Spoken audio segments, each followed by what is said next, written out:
Ngapain? Bingung tugas bro. Kerjaan apa lo? PJD. Terus bingung gimana ya? Ya, gua ada tugas gitu ngerjain gitulah. Pokoknya ini bingung mau ngerjain pakai MATLAB apa sisa. Enaknya mana? Kalau gua sih kayaknya lebih enak pakai C# bro. Kok sisa? Enak Soalnya MATLAB. C# itu kayaknya lebih cepat. Ya tapi kalau MATLAB kamu bisa ngitung di sana langsung. Sisa pun nggak bisa. Tapi C# itu nih, Apa? angkatan 2011 siapa yang nggak pakai C#? Ya. Ali, Ya, Fahmi, ya semua tapi pakai kan C#.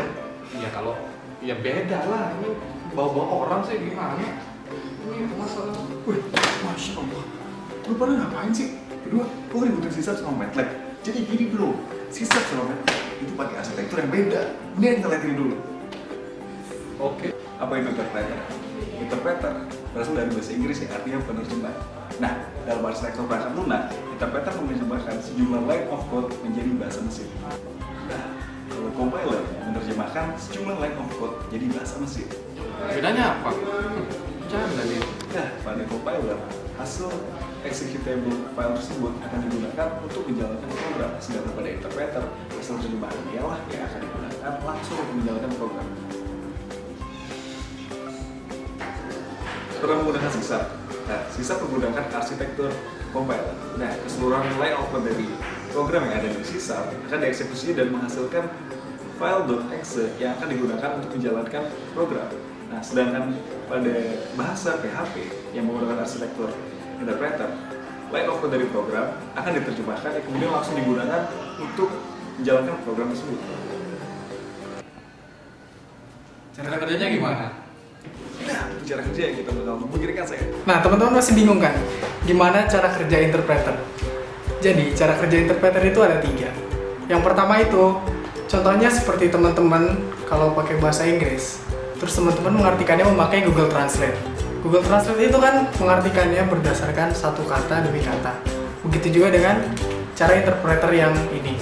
Jadi, interpreter ini menggunakan satu demi satu baris untuk diartikan apa kodenya itu artinya, lalu dijadikan sebuah program. Nah, untuk yang cara kerja kedua itu contohnya seperti teman-teman memakai bahasa Inggris, tetapi ketika mentranslate itu ada orang yang sudah ahli membuat translatannya itu benar secara grammar berdasarkan bahasa Indonesia. Nah, contohnya ini seperti MATLAB. Jadi di MATLAB itu misalkan teman-teman membuat suatu kode program, itu nanti MATLAB itu tidak serta-merta langsung mengartikan kode tersebut, tetapi dia menjalankan berdasarkan mana yang lebih efisien menurut dia dulu, seperti itu. Lalu untuk yang ketiga, ini dia interpreternya itu mempunyai compiler buatannya sendiri. Jadi ketika dia mengeksekusi kode yang disimpan, jadi ada kode yang disimpan terus dikompil terlebih dahulu oleh sebuah compiler. Baru setelah itu dia jalankan hasil dari source code tersebut. Ini contohnya ini terdapat pada Java atau Python. Baik, untuk lebih jelasnya lagi, saya akan memberikan beberapa contoh dari interpreter itu sendiri. Yang pertama, Java Virtual Machine. Java Virtual Machine memungkinkan sebuah program berbasis Java untuk dapat berjalan di sistem operasi yang berbeda. Hal ini terjadi karena Java Virtual Machine dapat mengeksekusi Java bytecode yang berasal dari Java compiler untuk dapat berjalan di execution engine dari host operating system di mana program tersebut dijalankan. Kemudian contoh yang kedua adalah Python. Aplikasi berbasis Python dapat berjalan di berbagai platform sistem operasi dengan bantuan si Python Interpreter atau PP, yang akan menerjemahkan Python bytecode, kemudian akan diterjemahkan ke mesin code saat dijalankan. Perl. Ini adalah salah satu bahasa pemrograman. Biasanya digunakan untuk pengembangan grafik programming, system administration, network programming, dan aplikasi lainnya. Kelebihan dari Perl adalah tingkat fleksibilitas dan kekuatannya. Salah satu kelebihan dari Perl adalah tidak adanya batas dalam panjang suatu data. Nah, untuk contoh yang ketiga ini mungkin sangat sering kita pakai, yaitu aplikasi berbasis PHP. Aplikasi yang menggunakan PHP juga mengadopsi sistem interpreter, di mana PHP sendiri adalah bahasa yang menggunakan interpreter. Namun, dalam penggunaannya, PHP menggunakan program sendiri untuk memungkinkan terjadinya interpreter tersebut, dan program tersendiri tersebut akan dikompil terlebih dahulu. Ada lagi yang namanya list processing. Data struktur utama dari list processing adalah linked list. List processing pada awal mulanya dibuat sebagai notasi praktis matematika. List processing merupakan pelopor dari beberapa ide-ide yang kita gunakan sekarang, seperti struktur tridata, dynamic typing, dan rekursi. Terus ngapain kita harus pakai interpreter? Emang nggak ada kurangnya interpreter? Ya, dari tadi teman-teman sudah tahu apa itu interpreter dan bagaimana cara kerjanya interpreter. Sekarang saya ingin menjelaskan tentang kelebihan dan kekurangan interpreter itu sendiri. Kelebihannya, yang pertama, interpreter tuh dijalankan dengan sangat cepat karena dia tidak perlu melalui fase kompilasi. Hal ini tentu sangat berguna ketika kita ingin menjalankan sebuah program dengan skala besar.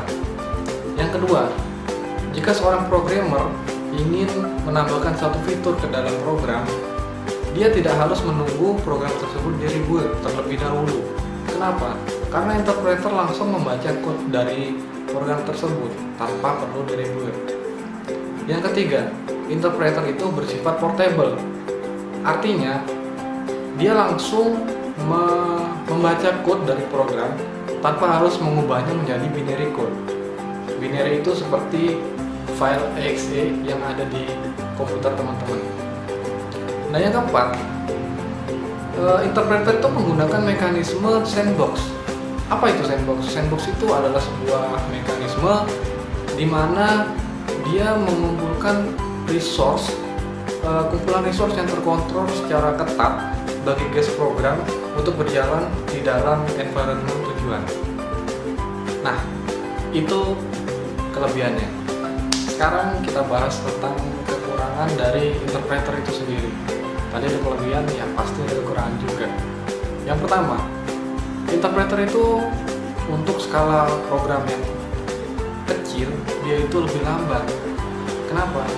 Karena interpreter itu menjalankan per baris instruksi satu persatu. Maka dari itu untuk program yang lebih kecil, dia akan berjalan lebih lambat dalam mengeksekusinya. Yang kedua, untuk interpreter itu dia sulit sekali untuk didesain dan dites. Kenapa? Karena interpreter itu langsung menjalankan programnya begitu saja. Yang ketiga, tidak semua baris dalam eksekusi itu dibaca oleh interpreter. Kadangkala ada instruksi yang awalnya ada pada program awal, ternyata tidak ada pada environment tujuan. Nah, itu dia kekurangan dari interpreter. Saya akan menjelaskan tentang aktor-aktor dalam interpreter. Aktor-aktor dalam interpreter ada 4, yaitu pertama, interpreter engine, yang kedua, interpreter state, yang ketiga, program state, dan yang keempat, data store field.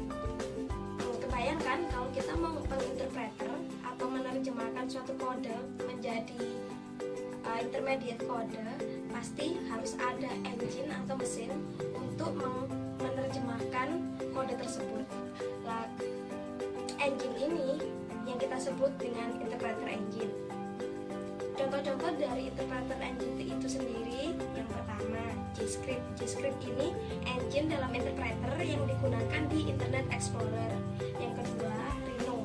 Rhino ini salah satu dari JavaScript engine di Mozilla yang menggunakan platform Java. Yang ketiga, contohnya adalah JSys. JSys ini JavaScript interpreter engine yang di-build di JSON sama WebSocket. Yang kedua, kita akan bicarain tentang interpreter state. Interpreter state itu state dari interpreter engine itu sendiri. Jadi, state dari digital logic circuit input yang tadi berisi informasi-informasi atau berisi kode-kode yang akan dijadikan ke intermediate code melalui proses menuju ke proses interpreter state itu sendiri. Yang ketiga, program state. Nah, di program state ini merupakan proses kode yang akan diinterpretasikan.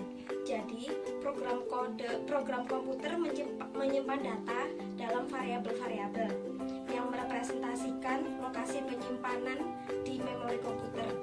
Kemudian, aktor yang keempat yaitu data store field. Di data store field ini, kode-kode yang akan diinterpretasikan disimpan dalam memori komputer.